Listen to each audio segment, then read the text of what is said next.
jusqu'à la tongo comme na M23. Mandat ya peuple na maboko to surtout c'est retrouvé na M23. Négociateur ya ngambo M23 Roger Lumba. So bakangeza ndako senga bakanga Roger Lumba la te ba fongola rapport mapping ba mona ba kyungu ba kumwanza na kati. Nazo ba fongola rapport mapping est clair. Bati ko kosa biso ba bomi ba congolais le lobby ba changer ba fongola rapport mapping ba appliquer yango. Mais yo komona union sacré bato nyonso Jean Lucien Boussa ya koti. Na 10 millions na biso ya redevance minière à côté nango kuna. Yebite Jean Lucien Boussa kumba biso 10 millions ya redevance minière commerce à côté nango. Zoé Kabila à côté. Et là koni ni Zoé ko ko laxande ko nete na 18 ans que laxande. Kongomani totika. To pesa ki Kabila. C'est que nous n'avons pas donné à Kabila, on les donnera à personne. Kanga yango lelo o to pesa ki Kabila tête to pesa yango pe mutu te. Ata la kitoko ata la monena la ta costume kitoko to pesa yango te. Merci beaucoup, vous qui êtes dans la diaspora congolaise, vous êtes en train de nous suivre sur le 3W Congo France. Une fois de plus, bonjour, bonsoir, ça dépend de l'heure que vous nous suivez dans vos maisons. Bonne fête de fin de l'année, bonne année 2021 à tous nos internautes, à tous nos abonnés de Congo France. Bonne année 2021 à toute l'équipe de Congo France, particulièrement à Onésime Canardo qui est derrière la caméra, à Olivier Vikou, Christian Kenzo, Mouna Cédric, Yannick Wenge, pourquoi pas à lui-même, José Didi Pumba. Bonne année 2021, nous disons un grand merci au Seigneur qui nous a encore permis à ce que nous soyons aujourd'hui en vie et puis à bonne santé, de nous retrouver encore à bonne santé. Nous disons un grand merci au Seigneur Jésus-Christ, lui qui était avec nous de l'an 2020, du 1er janvier 2020 au 31 janvier 2020. Aujourd'hui nous sommes le 5 janvier 2021. C'est grâce à ce Père-là, le miséricordieux, nous lui disons un grand merci pour les souffles de vie. Merci. Avant de commencer, Toza Awa avec Merlin vous voyez bien sort. Mais bon, mais ça n'a différentes chaînes YouTube. Avec lui ensemble, nous allons essayer de parler sur la situation politique de notre pays. Pourquoi pas? Parlons de l'union sacrée, les choix de l'informateur, l'interprétation de Roger Lumba, là, massacre à Béni. Tout au long de cette émission, nous allons essayer un peu de parler avec Merlin Vouvou. Merlin Vouvou, bonjour. Bonjour maman. Bonne année 2021. Bonne année Nayope. Merci beaucoup Merlin Vouvou. Trop attaché avec l'honorable Mike Moukebaï. Mike Moukebaï, de bonne année à toi. Je te salue déjà honorable. Merlin Vouvou, tout ça en 2021. Parlons que la vérité, l'air de vérité. Union sacrée, mais Merlin Vouvou, tout le monde qui union sacrée, mon konzamo, nakata ya discours à 6 minutes, bota qui m'a camébélé consultation union sacrée, Lelo Oyo, union sacrée déjà ici, là. Quelle analyse faites-vous par rapport à ça? Union sacrée, ils ont coquille vide. Ah bon? Union sacrée, ils ont ton nom, ils ont le côté na kati. Oh! Mais bien union sacrée, vous allez soutenir le chef de l'État pour vous union sacrée, ils ont coquille vide. Ils ont la tono, bafongola likolo, batia le côté na kati. Oh, voilà union sacrée. Expliquez biso non. Mais yo comme on a union sacrée, bato nyonso Jean Lucien Boussa ya koti. Na 10 millions na biso ya redevance minière à côté nango kuna. Yebite Jean Lucien Boussa kumba biso 10 millions de redevance minière commerce à côté nango. Zoé Kabila à côté. Et là koni ni Zoé ko ko laxande ko nete na 18 ans que laxande union sacrée. Qu'est-ce qui prouve que Zoé Kabila a adhéré à la union sacrée? Yo monité que Félix a signé bango charte na makasi. Yo monité awa abengi ba gouverneur baye Dibo signawa o ko signé que c'est tant que gouverneur à Tanganyika. Na yo. Na mboka nyonso équilibre démocratique existaka. Ba gouverneur ana baza batu ya IDPCité, bataka cité, bana ba ko décider to kota union sacrée comme to kota, c'est leur droit. Et comme yo vandi si ba batata mikolo. Boke senesa na Kabila. Vandi si batata mikolo dibo signer le kasa bokoti a. Boke senesa. Donc va débaucher na na lobi na yo be toti koko sa ba kongoma union sacrée za libulu ezanga loko na kati. ya polele ok le robot est là côté ba congomani ba continuer à souffrir solution ko yate mais Merlin yo lelo lingo te la union sacrée yo kaka yona honorable Mukeba ibozaki batali boso de dire que non on va soutenir le chef de l'État, nous devons soutenir le président de la République par rapport à l'initiative à union sacrée ça initiative à malam lelo lisu so changer maloba bobeba na Mukeba itonde na beba na motote parce que leader na yo ozala kana trop leader na bino mono ensemble Moïse Katumbi aza pour l'union so tiko kosa ba congomani nga tikala koma kota parti comme ensemble te nazaki proche ya mais proche Mukeba yo za na kata ensemble tikanga na ya nola yo nazaki proche ya batu ensemble mais lobi te ke tozumboka lokwa to tiango na sani to pesa moto cadeau te lokwa to bi to soutenir yo donc yo ozui biso ato baloli sani boba to sopani ko to beti maboko o baloli to sopani te union sacrée wana ekomi buzoba za ne loko te na kati. Donc union sacrée yango bana ba otanga te yango wana union sacrée bana ba otanga te union sacrée. Non, ça par rapport à la pandémie à Covid-19. 500 députés n'a pas eu du peuple pour ça contaminé te 40 élèves dans salle de classe. 500 députés n'a pas eu du peuple coroné zate. So bana ba ko tanga ande corona. Yango wana vous expliquer biso 500 députés entassés dans une salle coroné zate. So tu bana classe à 40 na. Mais ba députés ba za pena vacances parlementaires. Ba bandi session extraordinaire lelo. Ça dit union sacrée wana pour mon abilo union sacrée déjà même et même dans Congo lelo toi na premier ministre un informateur vive l'union sacrée.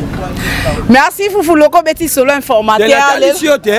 Vive l'union sacrée informateur Koto premier ministre Koto. Bravo union sacrée. Mais avec les temps non parce que déjà mon comptable a promis qu'il a nommé informateur pendant créer nouveau gouvernement si informateur yo na est-ce na lobi na yo te ngai na leki bato tu na maele te na komona te mais to uti na bitumbo musika ngai na kangami na betami na nyokwami oko na nyokwami na betami na uti su boloko lisusu na koti bana to kota ki yango te poto pesa mutu cadeau mais yo bakanga ki okoma ko critiquer caméra zela na bisa ote na critiquer caméra te so na bi caméra so banda kuna mbongo na biso eza critique bakanga ki okoma ko ba Mukeba ya beti to beti d'abord mutu aliboso na makambo ntini maboko Mukeba sengai donc soki moto azwi mbongo na biso tolobi obengi en critique donc moto akoya yibi awa ndokende so tobi ayibi wana critique mais olobaki ozalaki na bapreuve te ndeko Merlin tant na jugement ya caméra omona te bandako nga atia batiango na kati bandako nga aloba batiango te totika kokosa bakongomani totika topesaki Kabila c'est que nous n'avons pas donné à Kabila on les donnera à personne kanga yango lelo o to pesa Kabila te to pesa yango pe mutu te azala kitoko azala monene ala ta costume kitoko to pesa yango te nda kote boloko te na beta magite na kote bitumbo te pona osa mutu cadeau Félix a okumba biso mabe photo ndima yango soki d'abord lelo tozongi na makambo luka ba union sacrée comment ko lemza FCC eza pour ndima ko za bokonza ko solola na Kabila o lelo bondimi yango bongo yebani te o yebani te tant ba bazana accord bazana alliance na coalition basaki en point ngam na lobby hein tangu kabuya telemena limeta tuni ba combattant na bimi na combien de voix 350 toza na combien de députés 33 batu ba photo ba FCC ngam na tindaki tata mokolo bongo tanga ngam na lakisaki tangu alobaki yango ba combattant ngai mona lakisaki totika kokosa ba kongoma impossible ça ne to bundisa Kabila te po Kabila za individu to bundisa Kabila pour faut respecter mibeko so to bandi ko respecter mibeko mama okomona mboke ko changer yango moko sans to fournir be fort okomona makambo ko tambola sans to fournir be fort départ ya bien ya Congo za ko respecter mibeko o Félix au sala na yango te na mboka na to kotuna ba professeur à droit ba mbata ba bosha banjoli ba sa biso na mboka nini ba kana informateur na premier ministre. Maintenant, Merlin, le choix informateur, dites-moi un peu, le choix de Bahati, c'est... Wana, au quotidien, le débat, il y a pouvoir, il y a président. Tes débats pouvoir, soit il y a Bahati, il y a pourquoi ça dit soit Bahati. Besoin problème, besoin qu'on respecte mes beko. Soit wana, soit respecter mes beko, tenez ma bé. Pourquoi c'est là qui t'est? Bah, c'est la session extraordinaire, bah, quoi ici, premier ministre, Kuna, allons, moi, pour être informateur. Le premier ministre, c'est la preuve que la majorité peut exister. Parce que sans majorité, beaucoup en a premier ministre été. Ça veut dire que le premier ministre est en place, c'est qu'il y a une majorité qui existe. Il fallait commencer par pourquoi sa premier ministre wana. Tant que le premier ministre est cela veut dire que la majorité n'existe plus. Vous tient formaté pour dégager la majorité. Nous avons tout un débat. Kabou ya mutazo ba kibiso tolo ba pa pamba. Allez kana TV. À la sincère expliquer biso esprit à constitution. Est-ce qu'on peut avoir un informateur un premier ministre au même moment? Tout au fin mutute. Ce qui te bando respecter mibeko. Au comment on mboka we ko changer on peut muna sa rozana obang. Ah kuna ba batambola na alima. Donc avant que le président nomme l'informateur, il devait d'abord commencer il y a quoi sa majorité au exemple en place. Donc le premier ministre chef du gouvernement. Au moins c'est au premier ministre. Cela veut dire il y a une majorité. Parce que constitution c'est lobby boy. Premier ministre abimara na majorité. Voilà. Donc son premier ministre c'est qu'il y a une majorité. OK? Oh le premier ministre là continue d'être là. Donc, à ça fort dans la majorité, il faut qu'on utilise la majorité, nous créer majorité à Sika, na rubanda ko sa premier ministre. Tant qu'on ici premier ministre, et recours ma bocha premier ministre à Sika et que moi ko bimise zaté là parce que majorité za sous-souté. Notre informateur, rôle informateur c'est pour dégager une majorité.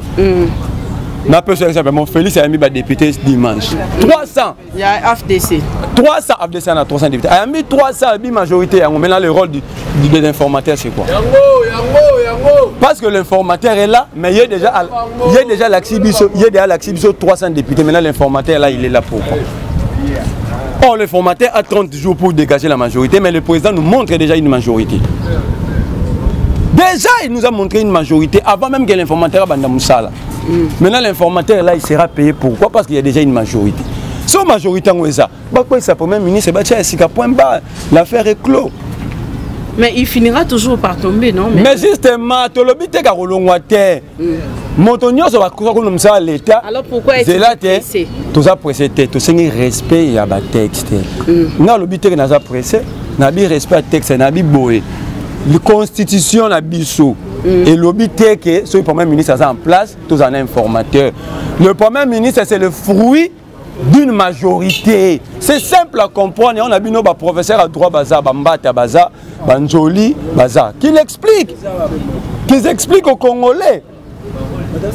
Tant que tu as bundisa Kabila na bango IDPS, tu dois Kabila te pas un individu, pas à retour ça mi bien côté. OK. Tant que tu as Kabila, au sa constitution, au sa constitution, au sa constitution. Vous avez point. Tant que tu as Kabila, au sa constitution. Les apôtres qui sortent naïe, na mot que ça scellé na carte. OK nga. Oh salami, et sa violation. Et sa violation, ton dimi violation en a été. Je te dis que la rondima yango te. Soki ba na tembe, batinda kabuya aya to sa débat. Comme il y a secrétaire IDPS aya débat, batu ba mona texte à l'appui. Texte à l'appui, constitution sur table. Texte à l'appui. C'est impossible. Mais les présidents n'avaient pas le choix. Qui a procédé? Si c'est lui qui est le gardien principal, il y a texte wana. Akomi ko buka ngo etikali suni. Etikali suni. Soki moto azapo kengela lopango, yemo akomo pia akomo buka lopango, tina lopango wanezana. Le président a prêté serment d'être le premier sentinelle de la Constitution, de veiller sous le respect des textes de la République. Article 69 de la Constitution. Maintenant, quand il viole lui-même cette Constitution, ça reste quoi? Merci beaucoup Ndeko Merlin. Parlons un peu, bien que ce n'est pas vraiment de l'actualité, mais on doit quand même parler de ça. Après avoir sorti médiatique à Martin Fayulu, le président national y a décidé. Après sortie médiatique, il y a tout le monde qui boni Kabou, il y a pas les cas qui na TV qu'on réagir. Natine Mamba Fayulu et que Fayulu c'est un hasard haineux et puis tout le monde qui Francis Kalombo boni na ça qui va déclaration que Fayulu doit rejoindre l'Union sacrée. Francis Kalombo, il doit comprendre que ce qui il y a l'élément absorbant, il a raté encore l'occasion une fois depuis de se taire. Tu vois, Babito fouiné, et c'est Francis Kalombo peut prendre parole ici. Tout fouiné n'a passé, quand il était au PPRD, Francis Kalombo peut prendre parole ici. est-ce qu'il peut prendre parole? Et il y a fallu aîné. Bah où est la moi si? Ce mugolo ko chaka buya mikotu na yona fallu bo wela moi si bo wela mbongo bo tekara lo pango amelio. C'est un traître de haut niveau connu de tout le monde. Nabi ouais. Traîtrice nezani. A trahi ça qui nini. Il a trahi à Dabomboli en 2016 et 2000. Ça c'est un choix politique. Il y a une partie à Dabomboli. Dabomboli était MLC, maintenant fait la 2000 était indépendant. De quel droit politique il y a la partie monsieur Mope ça muta partie sous ordre? De quel droit? C'est un choix. C'est un choix politique. Et puis Baloba qui a voté Gimuta. Cette élection c'était un bulletin. Non, c'était un bulletin secret. Il y a un bulletin là-bas, c'est qu'il y a eu tricherie au niveau. C'est que les voté, les aucun qui l'a battu. Il y a un parce que il muta batami na isoloir, abatami yemoko. Yo lobi qui a voté mututel. De vote est sous secret dans le Congo. Donc, bon moment le bandé bazo comprendre bah comprendre. On a Sarabouya avant calme. Bazo qui pouvoir té pour faire le aîné. Bazo pouvoir ça musala, ça musala. Bah que na ba débat bazo dise biso. Té made fallu aîné, té boromona. Misala zo ça maté misala ndi. Bana ba otanga té il dit quoi? Lui Kabouya. Il dit quoi les enfants n'étudient pas, ça fait 2 ans. Ça fait 2 ans. L'année passée, on a assisté à la classe Karaboui. À nous, les 5. Voilà des grandes questions sur lesquelles il faut tout débattre. Voilà. Parlons Congo. Merci beaucoup, Bandeko Balandi. Merlin. Parlons un peu de dossier Roger Lumbala. Roger Lumbala, vraiment, en France, par rapport à crime contre l'humanité. Roger Lumbala, oh là là, non, il est venu, il a été rejoindre le président de la République à soutenir l'action, à soutenir l'état de droit. Est-ce que c'est qui moyen à réfugier pour couvrir Bamabé? Aujourd'hui, il est arrêté. La union sacrée en Wana. Motoya Bomi Aïba, union sacrée à Kotiguna. Roger Lumba, c'est que Roger Lumba l'a fait dans ces pays. Il a pire. Le monde n'a pas sa montée, mais il n'a pas de Bakangi. A commettre des crimes graves. Et là, il y a une haute trahison. Député national ici, parler du peuple. Tout ce qui est comme M23. Mandat du peuple n'a pas tout ce qui est M23. Négociateur, il y a un M23, Roger Lumba.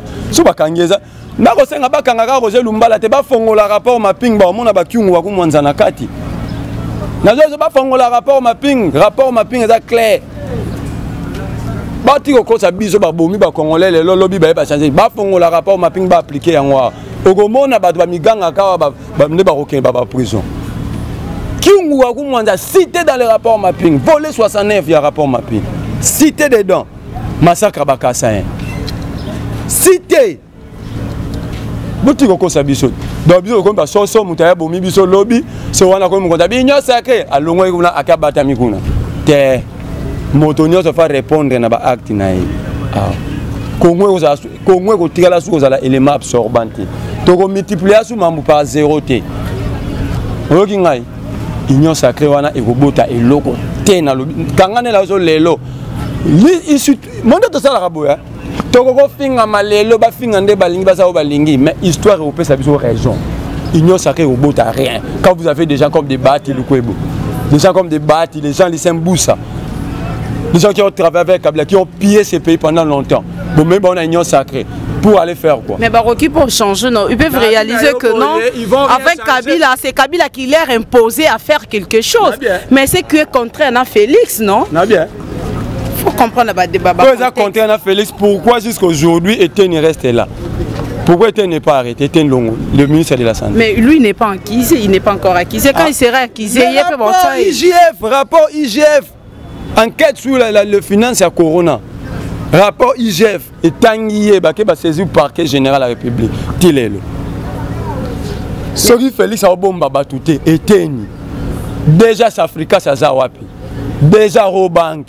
Mais déjà, Robin, lui, au moins, il a accepté de rembourser par rapport à l'acquisition. Il a remboursé tout ça. Il a remboursé ça, puis il a accepté à Ibembo. Donc, il a accepté, il a avoué qu'il avait volé. Il a dit que Moussika, il a dit que le camp, il a prison, il a donné l'obo. chef d'administration président, ça fait un poto. Faux usage des faux, puis procès.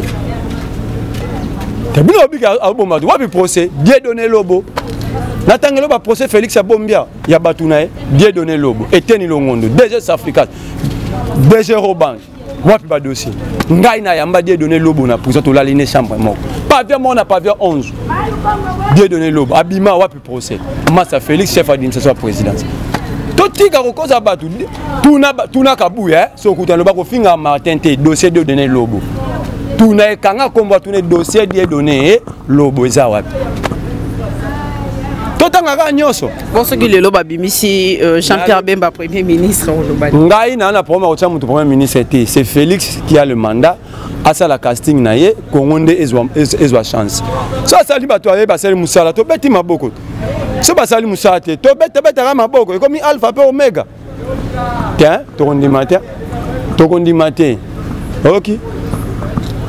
To kotika la kondi matin, Congolais moko a manipulé ba Congolais mususu. Tomoko au Bakibaksa Azoba Misusu terre. Congo est à 100 millions d'individus. Tant que Kabouya Zolo Martin Fayoulou a tout sacarien, Aza aîné. Question à Gissé Kabouya. Qui lui a donné le droit d'être gardé par les GR? Lui Kabouya. Yosa journaliste, qui notant à la loi de 2000, la loi portant création et fonctionnement de la garde républicaine. C'est interdit même dans le conseil chef de l'État, GR Bakengelaï. La loi elle est là. Pour que Bango état de droit, il ne respecte pas la loi. La loi, elle est là. La loi portant fonctionnement et création de la garde républicaine, c'est la loi de 2006. Babi, même conseiller président, a regardé la GRT. Kabouya, tous les députés professeurs IDPS, Peter Kazadi, Massengou, gardés par les gardes républicaines. Ça, c'est respecter les lois. Ça, c'est respecter les lois. Tant Gilbert Kakonda Lali, à l'Otinoto, à la Mourina Tongo, à Sali arrêté, député Mokoté, à un droit au pays de sa gouverneur. Ça, c'est respecter la loi. Maintenant, je tourne à Gilbert Kakonda. Tina est député provincial commis, pour le pays de sa gouverneur. Donc, la pétition Zolanda, la pétition contre Godin pour. Et comme ça, là, et l'autre côté, pour Félix de Pékissi. Regardez Félix à Pékissi. Gouverneur monteur au Longwati fin 2020. Donc, hier, à Romosa Misala, au Constitution PSA, Constitution de PSA, on va député provinciaux. Lui, il retire ça. À retirer, on va député, beaucoup Simba gouverneur monté. Santini peut le voir comme ça, ça, ça, dit à Yesu. Tu comment Yesu, Sombo, le bête, tambo, le golo, maï. Totam la ligola maïba Jésus de Kinshasa. Allez, Félix habite Tika Chantini Bongo. Bango ba député professeur Chantini Foutera Bango te 8 mois. Tika Bango Bongo. Okoyoka niveau. Okoyoka niveau. Ça dit, moi je ne laisserai jamais Félix devenir dictateur. Tant que moi lobby état de droit. Dans un état de droit. L'état de droit, tout le monde va bénéficier de la grâce présidentielle. Le quoi dit qu'après de belé balobaki Akokobim s'est dit qu'après aujourd'hui dit qu'après de libérer. Toi également tu as bénéficié de la grâce présidentielle. Toi également au bénéficier de la grâce. Tu as été sélectionné dans la liste et tu as bénéficié de la grâce présidentielle. Tikoko saba Kongomani na yo kota na ndaku na bimisi document na ngana bimele. Tu as bénéficié de la grâce présidentielle et dit qu'après de bénéficier combien de prisonniers politiques, de Franck Biongo, tout comme ça. Ngai na sali prison na ngai na dépassa kutu na peine. Fena sa une année 3 mois. Okinga. Tango zo le beta de droit, c'est tango Félix ninga na samba tete. Bakangi ngai na ibelo bakante batininga na makala, bakanga dimanche, violation texte, tout na ce qu'on fait dans l'état de droit. Est-ce que parquet kanga mutu dimanche? Aucun mandat parquet cause électeur mais nga bakanga dimanche.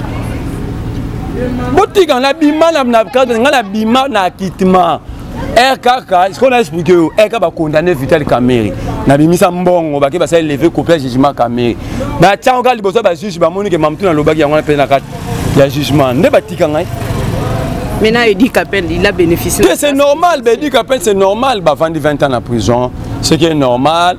Soirée ba sa idée commission peine na bango ba bimisi bango bravo. Bravo. Mais le problème Congo Zara il dit qu'appelle le dit qu'appelle c'est un Congolais parmi 100 millions d'autres Congolais. Le plus grand problème na ebiso abana bazo tangate. Quel est l'avenir du Congo dans 20 ans quand les enfants n'étudient pas? Quel est l'avenir de notre pays dans 20 ans? Les enfants n'étudient pas. Moi, béton. Union sacrée, on préparer notre propre bombe. Nous sommes en train de fabriquer des bombes. Nous aurons des gens qui sont allés à l'école, mais non intelligents. Tout le monde réunion politique et ça, mais coroner au côté là-bas. La classe, moi, il y a un corona gratuité. Corona gratuité. Bon, corona, il y a 5-7 députés, on n'a pas du peuple pour rejoindre un côté. Quand on a 40, il y a un besoin de corona.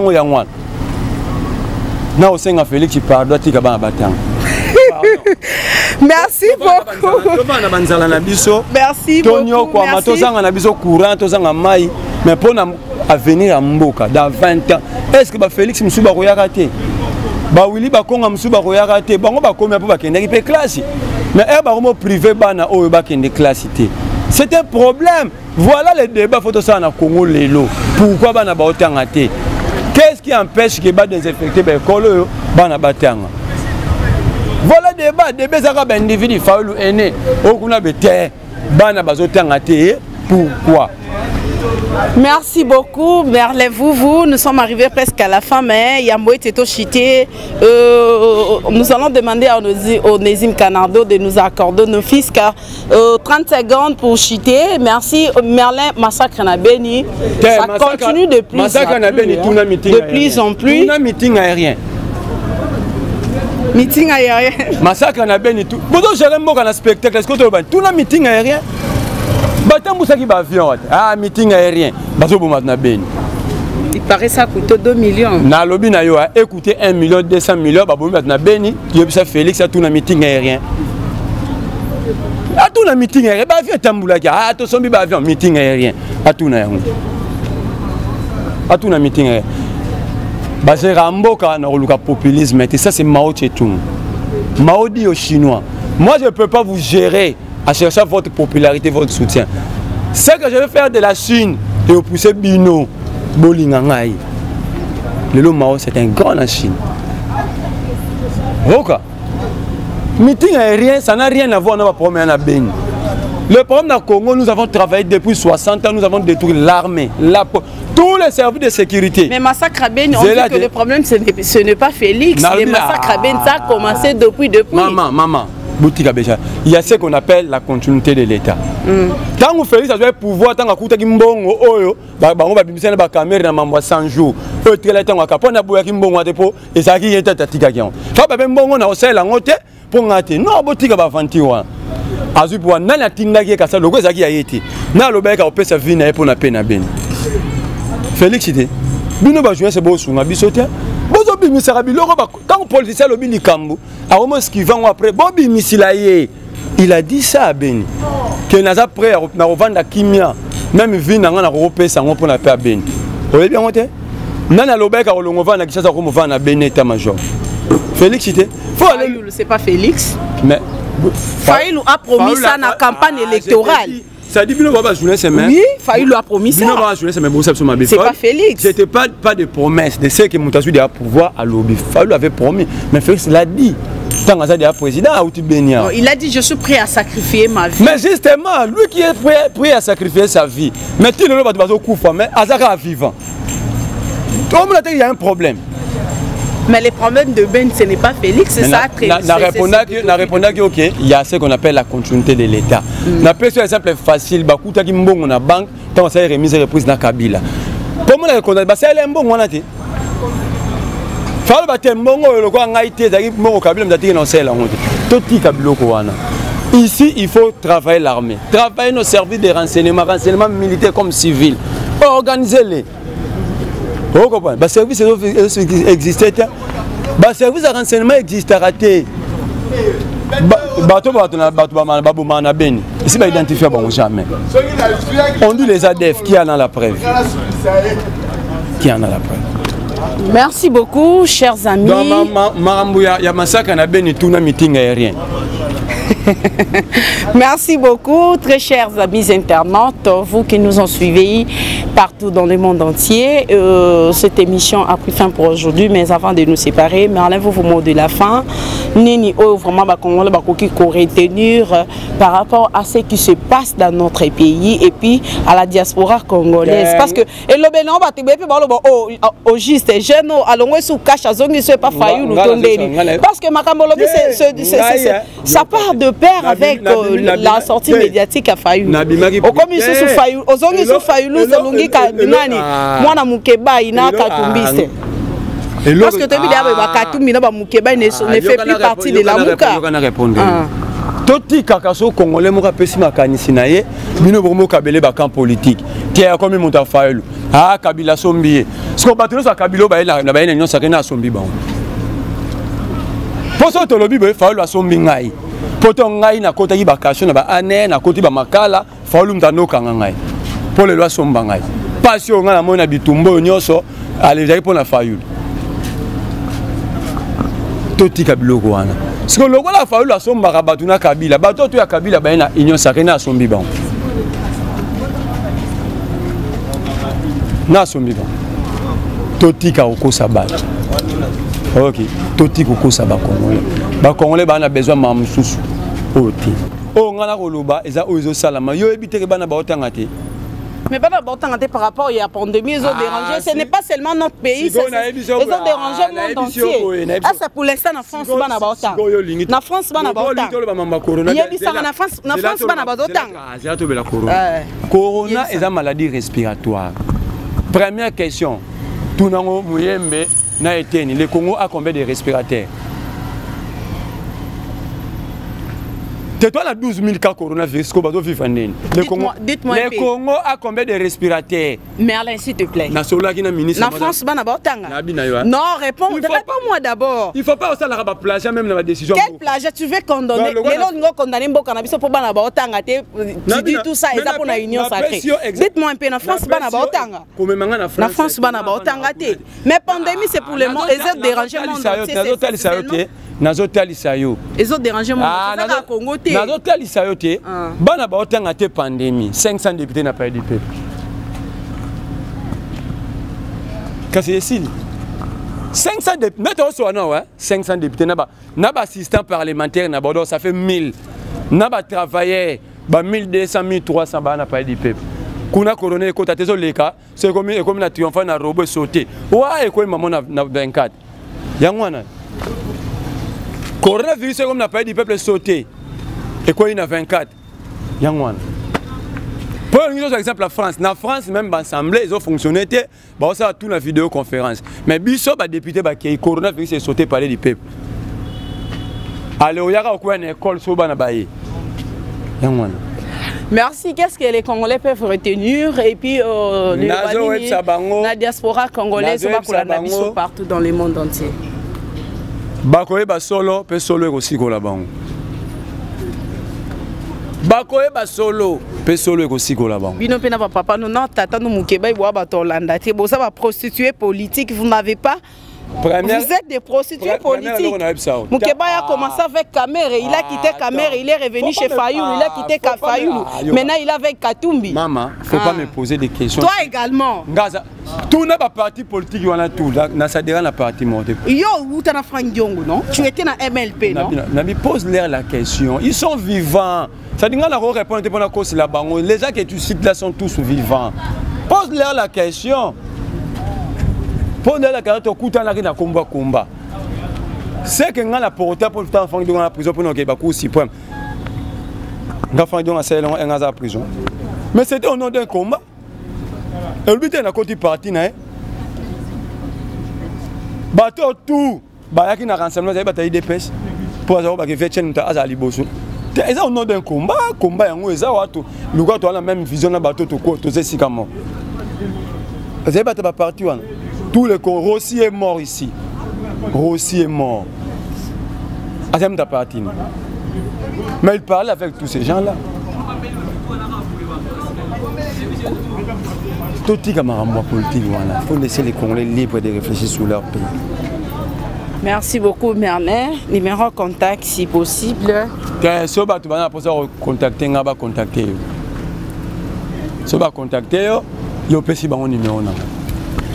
Merci beaucoup, Bandeko Balandi. J'espère que tu as commis vraiment une émission Nabiso, nos tout premières vidéos.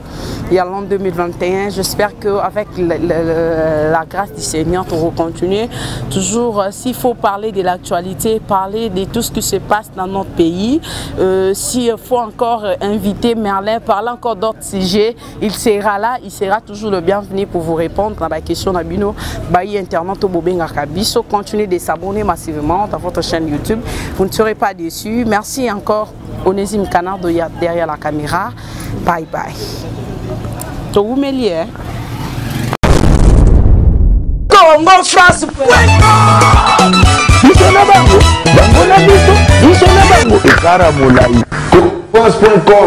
Site ya Tolo Masolo à danger. Masolo à Kitoko. Congo France.